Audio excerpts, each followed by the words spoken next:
Hello, my name is Jose Zuniga and I'm representing expertvillage.com. Well, we dug the holes for the plant. We soaked the Mexican heather for about 20 minutes in the water. So what do we do now? We actually get to plant the Mexican heather. Now this is going to be rewarding. Why? You're bringing it to your home. You're going to beautify your home. Remember, always work from one end and work yourself to the other end. Now, got my own 4 inches container here.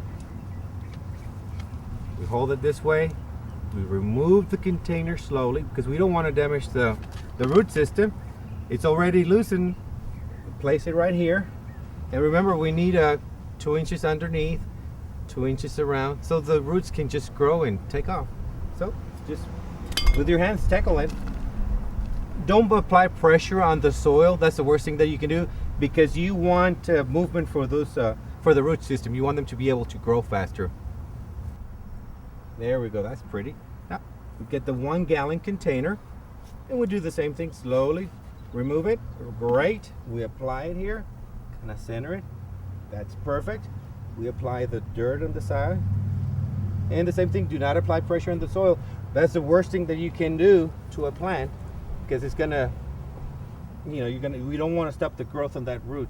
Great, that looks great. Now we got 2 more over here that we're gonna finish up in a minute. And this is how we plant Mexican heathers.